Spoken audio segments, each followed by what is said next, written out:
Hi, hello everyone, Klaire Fluffle here, and today we have a big one. The game itself is far from what I'd call big, but the soundtrack, holy moly, have you seen the official CD release? It's 6 CDs! If physical media was still a thing people cared about, these would be everywhere. It'd be a Kirby Star Allies soundtrack CD apocalypse! Anyway, we are talking about the music for Kirby Star Allies today, a ranking that I have no idea if people are going to think is too high or too low. Let me know how wrong this placement is in the comments, I guess. Although if you want to tell me I'm right, I wouldn't object to that. I guess you can also ring that notification bell after subscribing and hit the like button if you want to do that too. Let that be a gauge for how many people like the soundtrack, why not? And if you're feeling extra generous, you can check out my Patreon in the description. You get early access to videos such as this, as well as every video for the Kirby soundtrack ranking, and you get to be called a Puptrin. Super big thanks to my head-patting Fluffle fan Puptrins, Biohazard, Dips Fiora, and remember Miss K says, Oogada Boogada. I love you guys. So, here we are. Oh, wait, wrong game. Kirby Star Allies, a behemoth of a soundtrack. Now, if you've been watching previous ranking videos, I recommend that you do. Of course, you may see this coming, but when I am looking at these soundtracks, I am exclusively looking for original tracks. I don't mean to knock remixes, I count them just fine, but if Magical Video Game A has music directly ripped from Wowza It's Game B, I'm not counting Game B's music for Game A. Star Allies, alright, look, a ton of this soundtrack falls into that category, so some may disagree with this choice, but I'm sticking to it, dang it. No, I am excluding such intensely good classics as Red Canyon from Dreamland 2. Okay, I actually kinda like that one, but still. Alright, enough distractions. Let's talk about the music of Star Allies. Like the rest of the game, as I alluded to earlier, a lot of people really like this one. And a lot of people really don't. As you can probably tell, I fall somewhere almost in the middle. I really like parts of it, I am lukewarm on other parts, and others I really don't like. The sheer amount of music in this game definitely elevates it for me, but it's still not one of my favorites. Of course, if you couldn't tell, I think the bar for Kirby music is crazy high, so I still walk away from the soundtrack really liking it.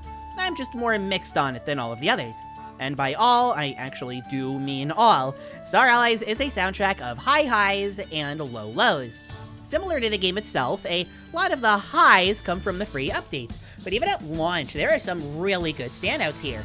Chop Champs, Popstars World Map, Friendly Field, Macho of Dedede, the Mennonite Fight, whatever that's called, the final boss theme variation, with the third happening to be my favorite of that bunch. There's a lot here that's great. If I had to pick a single favorite from these, I'd probably have to go with Friendly Field. It's just such a jovial and fun track.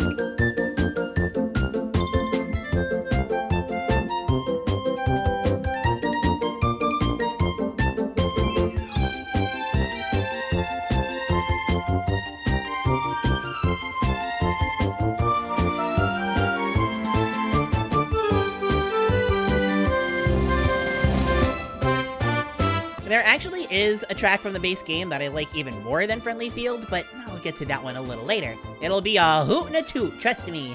Point is, the base game had some solid stuff. This being Star Allies though, the few post-game tracks are where things get exciting. I don't think I like any of them more than Friendly Field, but things like the Guest Star Allies title screen and the Ultimate Choice title screen are really good. Guess I just like title screen music, I don't know.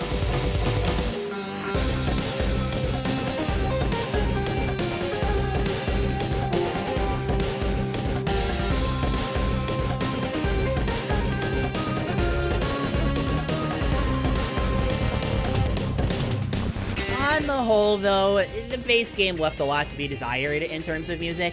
I vividly remember on my first playthrough, when I finished the first level, my only thoughts were about how forgettable the music was. I had to play the level again just to make sure I wasn't going crazy.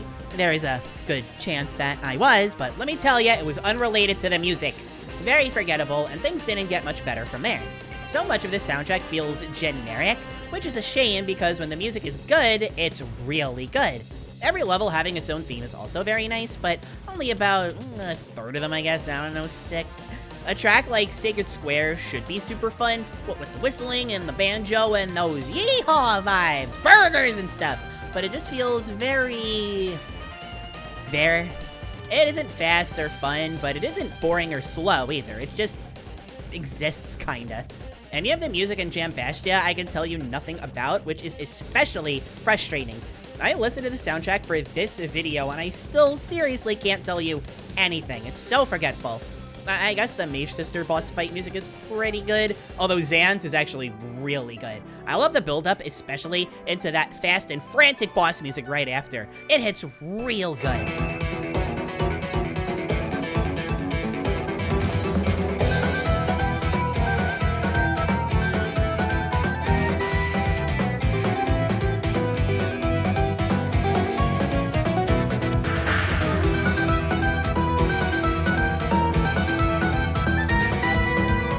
Unfortunately, the bulk of the soundtrack is like this. Either not bad, but forgettable, or generic and uninspired. While the first level music is absolutely the worst offender of being bland, I really struggle to see the good tracks as the exception rather than the rule. There isn't much in terms of bad music per se, but memorability is not something the soundtrack really has for me. And it's a shame, because for the first year or so, I really liked the music in the base game. Maybe I was just focusing on that really good stuff, which mind you is really good, but stuff like this early game cave music, or the textbook ice level, or this late game remix of Green Greens that they love playing as a kind of motif for the villains of this game. Oh my god, it gets so old so fast. I don't care.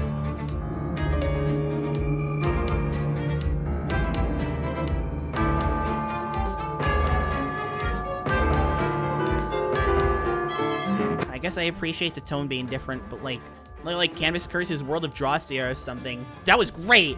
World of Drossia, this ain't. Then the updates started rolling out and things got better.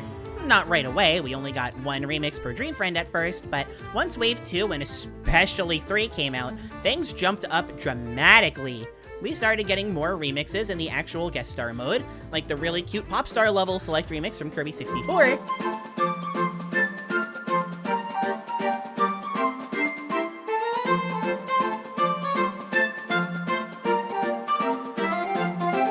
Or the Squeak Squad remix that plays during Darocha's fight against the final boss.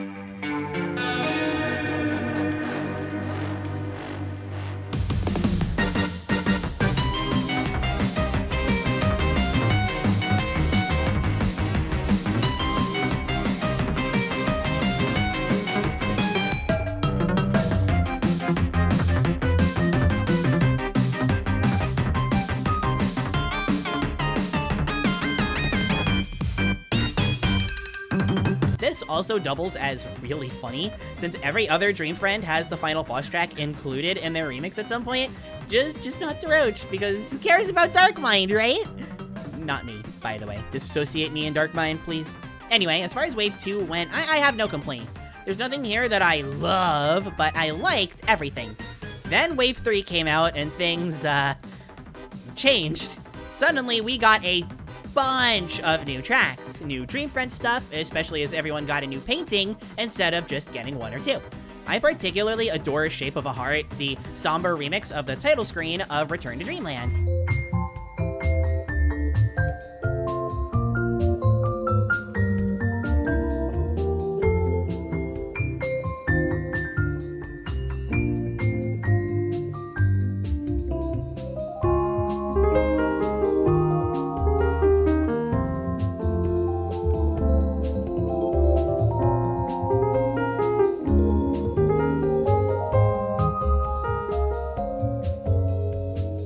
Anyway, we also got a brand new mode, Heroes in Another Dimension, which doesn't have music that I generally love. It has fantastic remix of the boss fight music.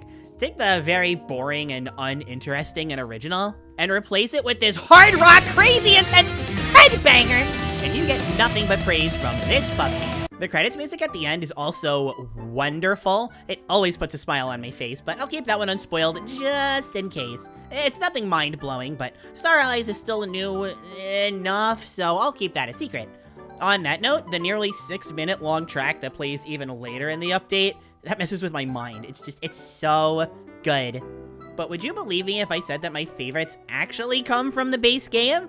My two favorites specifically, and they both come from this weirdo. His name is Highness, see, and while he may look intimidating, he's actually... Okay, I can't avoid spoilers at this point, so this is your final warning. Timestamps on the screen to skip ahead if you're concerned. Anyway, Highness is a total nutcase gone completely mad in becoming a cultist. Hashtag relatable, anybody? But you wouldn't be able to tell that going by his cloaked appearance. Even after having a breakdown, he's still as mysterious as he ever was, which leads us into this eerie and unsettling Phase 1 music. It's effective. The fight itself is very slow-paced, Highness himself isn't very threatening, it all just happens. You just know something much worse is on the way, and all you can do is keep pressing on. Of course, you beat him, and as he hits his last sliver of health, you probably know what happens already, but I'll play it out for dramatic effect.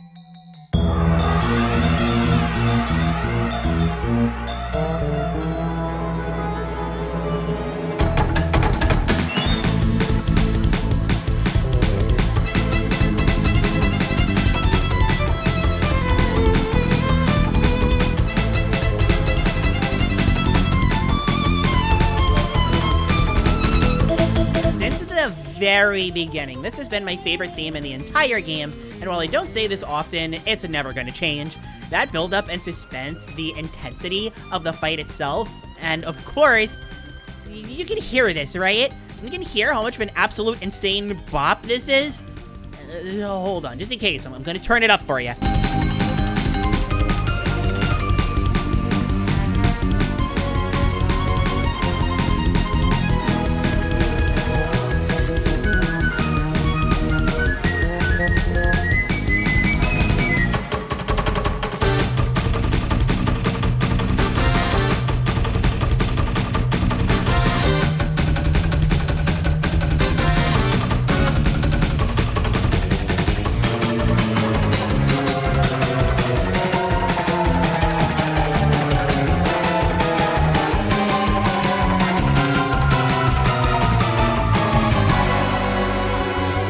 It's so good, and one of my go-to examples of why the power of association is so important for video game soundtracks.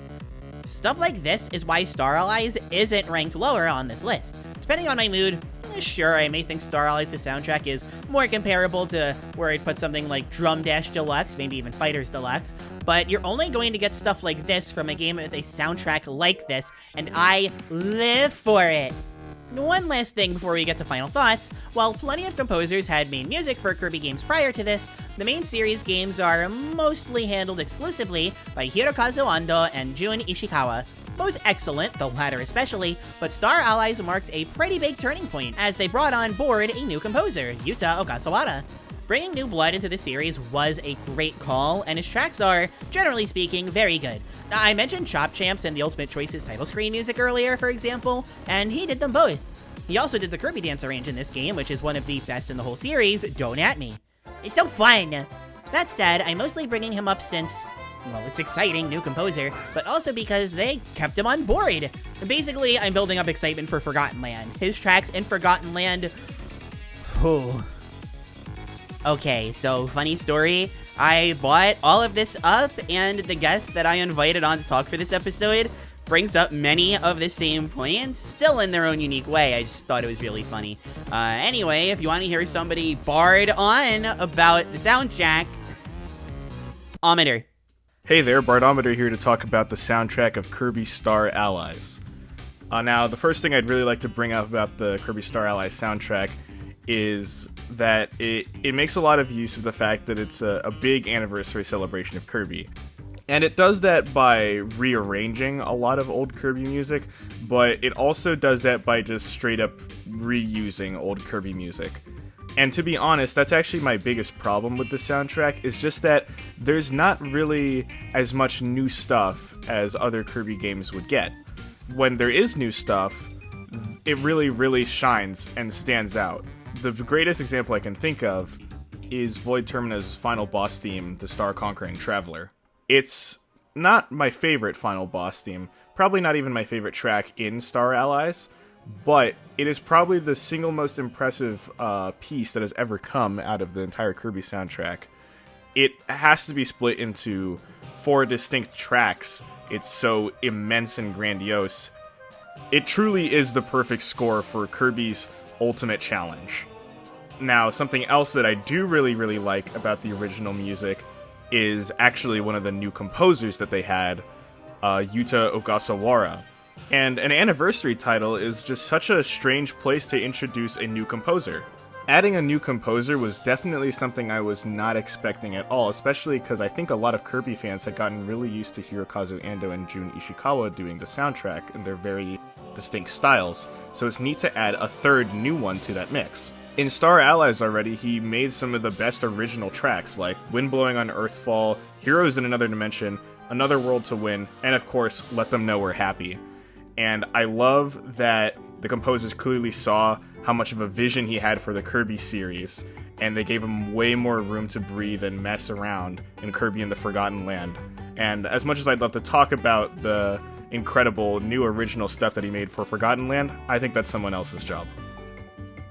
So overall, Star Allies music is really hard to gauge. I do really like it, and when talking about the highlights, it's so easy to get lost in the excitement, but there really is just too much here that's uninteresting.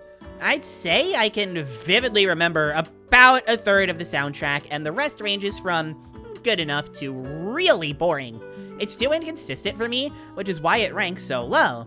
I'd never say it has bad music, and stuff like the Highness fights and the huge scope of this soundtrack really shows that there is a lot of effort and care put into it, but still far from my favorite. Solid music overall, just not the sum of its parts. Oh, by the way, I've been Klaire Fluffle. Thank you so much for watching, and let me know what game you think is going to be next for the Kirby soundtrack games. Bye!